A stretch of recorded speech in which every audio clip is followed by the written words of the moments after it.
Une sorte de filière africaine où des hauts fonctionnaires et des politiciens corrompus investissent.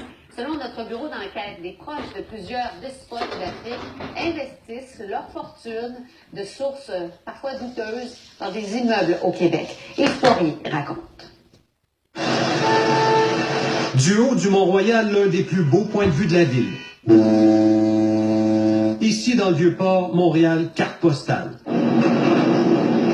Le visage de la métropole change au quotidien. Le journaliste Hugo Jonca du bureau d'enquête surveille attentivement sur une base régulière les transactions immobilières. C'était en juin 2016, en plein boom des condos dans Griffintown. Il y a une transaction un jour qui attire mon attention, c'est celle d'Ibrahim Hissène Bouma.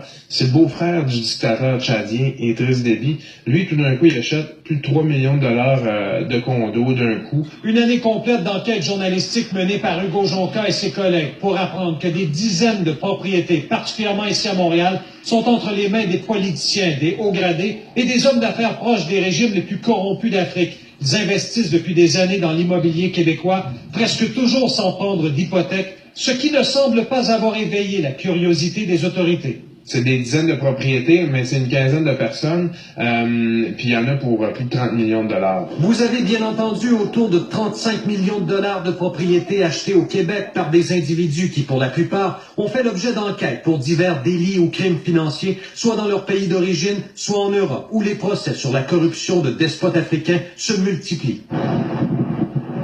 On vous amène à l'île des Sœurs, rue O'Reilly, un condominium d'1,6 million de dollars détenu par Rachida Kaba. Son mari, Tite Kaba, est soupçonné d'avoir produit un faux titre foncier au Congo-Brazzaville au bénéfice d'un proche du dictateur Denis Sassou Nguesso. Le couple Kaba a transigé pour près de 4,5 millions de dollars en propriété depuis 2008 à Montréal et dans les Laurentides, mettant la main notamment sur cette somptueuse demeure de plus d'1 million de dollars à Piémont.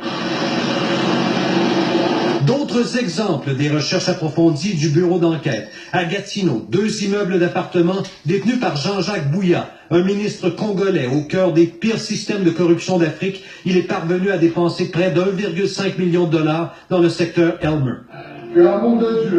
Wilfrid Nguesso, fils de dictateur. Il est propriétaire de cette maison d'1,4 million dans Ville-Mont-Royal. La France vient de l'arrêter pour blanchiment de détournement de fonds publics. La tour de Condotel Le Cristal, où Voltaire Brissetou-Bani détient 2 unités, un homme d'affaires sous la loupe des autorités anticorruption françaises. Son investissement au centre-ville, près d'1 demi-million, sans hypothèque.